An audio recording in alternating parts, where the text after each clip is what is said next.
بسم اللہ الرحمن الرحیم۔ الصلاۃ والسلام علیک یا سیدی یا رسول اللہ وعلی آلک واصحابک سیدی یا نور اللہ۔ رب اشرح لی صدری ویسر لی امری واحلل عقدۃ من لسانی یفقہوا قولی۔ اللہم رب زدنی علما، اللہم رب زدنی علما۔ سامعین و ناظرین، آج میں جس مسئلے پر حاضر ہوا وہ ہمارے ایک عزیز ہیں یوٹیوب کے اندر، ہمارا جو چینل بنا ہوا ہے اس کے اندر جو ہمارے ایک ویور ہیں، ہمارے عزیز، آپ نے سوال کیا ہے کہ مسئلہ حاضر و ناظر پر تھوڑی وضاحت کریں۔ تو میں جو ہے نا مسئلہ حاضر ناظر پر وضاحت کرنے کے لیے آیا ہوں۔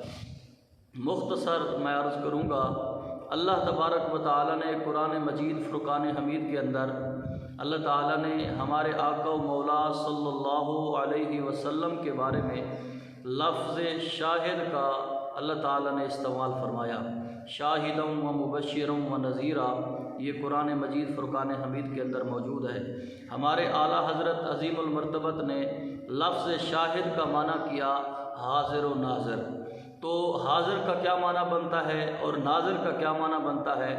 حاضر کا معنی بنتا ہے جہاں تک ہاتھ پہنچے اسے حاضر کہتے ہیں، جہاں تک نگاہ پہنچے اسے ناظر کہتے ہیں۔ اسی طرح ایک حدیث مبارک ہے بخاری کے اندر، حضور علیہ الصلوۃ والسلام نے ایک مرتبہ نماز کسوف پڑھائی۔ جب جو ہے نا سورج کو گرہن لگتا ہے تو حضور علیہ الصلوۃ والسلام کے دور میں سورج کو گرہن لگا تو سرکار علیہ الصلوۃ والسلام نے فرمایا، اے بلال، آپ جو ہے نا لوگوں کو جمع کریں۔ حضرت بلال نے لوگوں کو جمع کیا اور آپ نے ندا دی تو صحابہ کرام اکٹھے ہوئے، جمع ہوئے۔ تو حضور علیہ الصلوۃ والسلام نے ان کو نماز پڑھائی، نماز کسوف۔ آپ نے امامت کرائی، صحابہ کرام نے اسی اقتداء میں نماز پڑھی۔ نماز پڑھنے کے بعد حضور اکرم نور مجسم سرکار مدینہ صلی اللہ علیہ وسلم کو صحابہ کرام نے سوال کیا، حضور آپ نے نماز کے اندر اپنے قدم کو آگے کیا اور اپنے ہاتھ کو بھی سرکار علیہ الصلوۃ والسلام کو کہا کہ اپنے ہاتھ کو بھی آپ نے بڑھایا، یعنی ہاتھ کو آگے کیا، اپنے قدم کو بھی نماز کے اندر آگے کیا۔ یا رسول اللہ صلی اللہ علیہ وسلم، یہ فرمائیں کہ اس کی کیا وجہ ہے؟ کیا نماز میں کوئی نیا حکم آیا ہے؟ حضور علیہ الصلوۃ والسلام نے فرمایا، نماز میں کوئی نیا حکم نہیں آیا۔ اس کی وجہ یہ ہے، جب میں نماز میں تھا تو آسمان کی طرف اپنی نگاہ کی تو میں 7 آسمان کے آگے میں نے اپنی نگاہ جنت کے اندر کی تو سرکار فرماتے ہیں میں جنت کو دیکھتا ہوں اور جنت کے اندر میں نے انگور کے گوشے کو دیکھا۔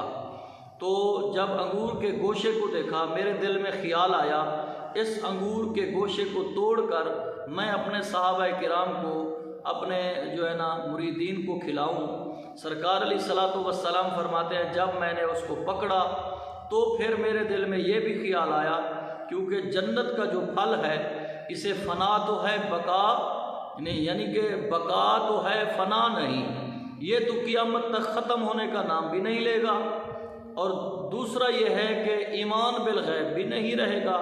سرکار فرماتے ہیں میں نے اس انگور کے گوشے کو چھوڑ دیا۔ تو میں نے آپ کو حاضر و ناظر کا معنی بتایا تھا۔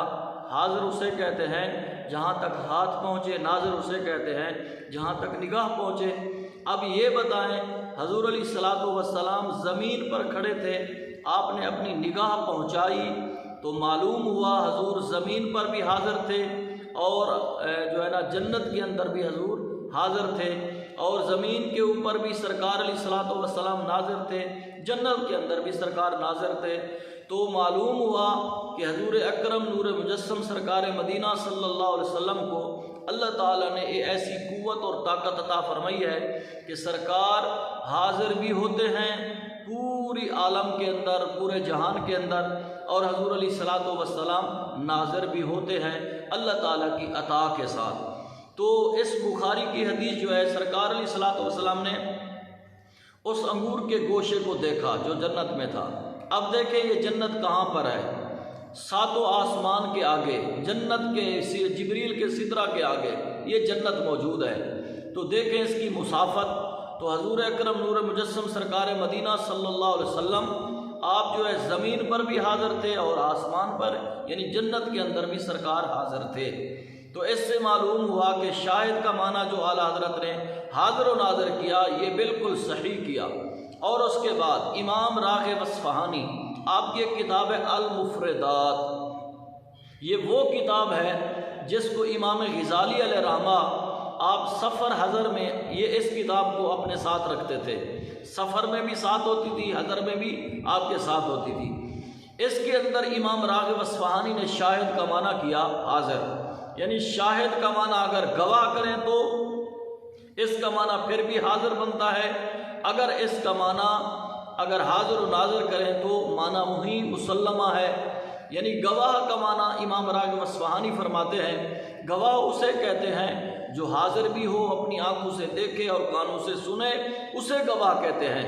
تو مطلب یہ ہوا حضور علیہ الصلوۃ والسلام ہمارے یعنی گواہ ہیں، تو یعنی حضور علیہ الصلوۃ والسلام حاضر بھی ہیں، سرکار علیہ الصلوۃ والسلام ناظر بھی ہیں۔ اسی طرح ہم نماز جنازہ کے اندر دعا مانگتے ہیں اللہم اغفر لحینا و میتنا و شاہدنا و غائبنا، یہاں پر شاہد کا معنی حاضر ہو رہا ہے، تو معلوم ہوا ہمارے اعلیٰ حضرت نے جو شاہد کا معنی حاضر و ناظر کیا تو یہ بالکل معنی صحیح تھا۔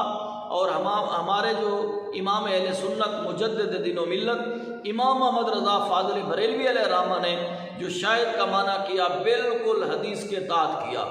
تو ہمارا عقیدہ ہے کہ حضور علیہ الصلوۃ والسلام حاضر بھی ہیں، سرکار علیہ الصلوۃ والسلام ناظر بھی ہیں۔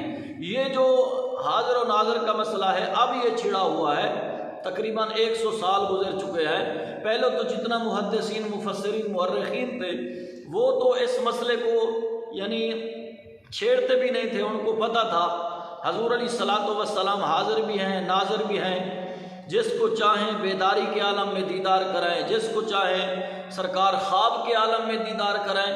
یہ تو حضور علیہ الصلوۃ والسلام کو اللہ تعالیٰ نے یہ طاقت عطا فرمائی۔ تو بعض کہتے ہیں حضور علیہ الصلوۃ والسلام یہاں سے نہیں سنتے، روض انور پر جاؤ تو وہاں سنتے ہیں، یہ 100 سال سے بنا، وگرنہ یہاں بھی سنتے ہیں حضور علیہ الصلوۃ والسلام یہاں سے بھی سنتے ہیں، سرکار علیہ الصلوۃ والسلام وہاں بھی سنتے ہیں۔ یہ اہل سنت کا عقیدہ اور ایمان ہے۔ سرکار علیہ الصلوۃ والسلام جسے چاہیں سرکار علیہ الصلوۃ والسلام بیداری کے عالم میں دیدار کرائیں اور جسے چاہیں تو خواب کے عالم میں دیدار کرائیں۔ یہ واقعات تو کافی کثیر پڑے ہیں، کتابوں کے اندر تواتر کے ساتھ ثابت ہیں۔ تو معلوم ہوا حضور علیہ الصلوۃ والسلام حاضر بھی ہیں، سرکار علیہ الصلوۃ والسلام ناظر بھی ہیں۔ اللہ تعالی محبت کامل نصیب فرمائے۔ وما علینا الا البلاغ المبین۔